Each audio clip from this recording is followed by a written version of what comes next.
Liberation Day, according to the White House, has turned into an early bloodbath on the markets.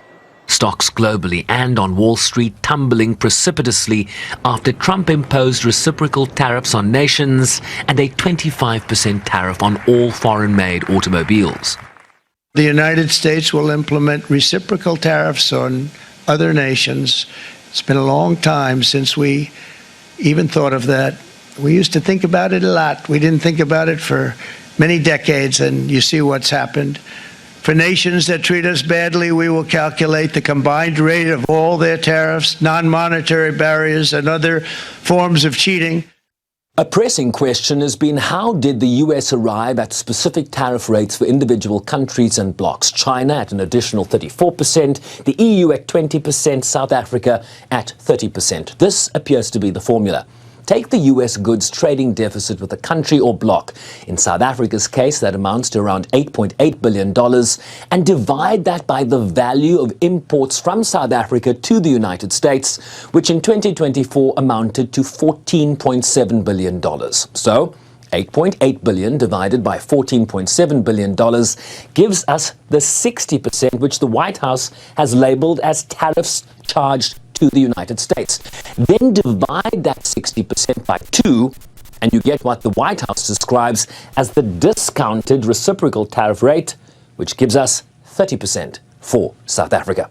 And we'll go 10%. Trump again railing against the country. South Africa, 60%, 30%, and they've got some bad things going on in South Africa. You know, we're paying them billions of dollars, and we cut the funding because a lot of bad things are happening in South Africa. The fake news ought to be looking at it. They don't want to report it. As countries and regions are now pressed to think outside of the box, as the US decision appears to even undercut existing free trade agreements, including AGOA, between sub-Saharan Africa and the United States. African countries almost have to think of what I would call the coalition of the wounded, looking into various countries and saying who has been badly affected by the US and how can they open up the room for engagement on that. The reality of this moment, though, is that regardless of if you are a poor country, middle income country, or a richer country, in most countries you want to enter into trade conversation with will want some form of reciprocity. Gone are those days whereby if you are poor, people will feel bad and then offer you an access into their market. South Africa indicating it was actively working towards new opportunities and new markets for its goods and services, while continuing to seek engagement with the world's largest economy. The entire global trading environment has been changed by the announcements yesterday.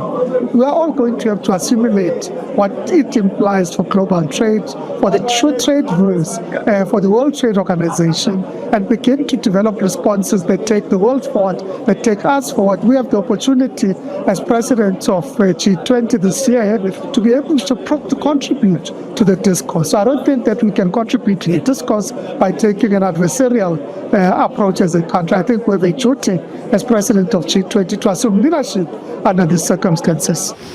As other global economic big hitters castigate the US move while vowing to respond. China firmly opposes the U.S. tariffs and will take necessary measures to firmly safeguard its legitimate interests. China has repeatedly stressed that there are no winners in trade wars and tariff wars, and there's no way out for protectionism. China urges the U.S. to correct its wrong practices and negotiate with countries around the world, including China, to resolve trade differences in an equal, respectful, and mutually beneficial manner. We have always been ready to negotiate with the United States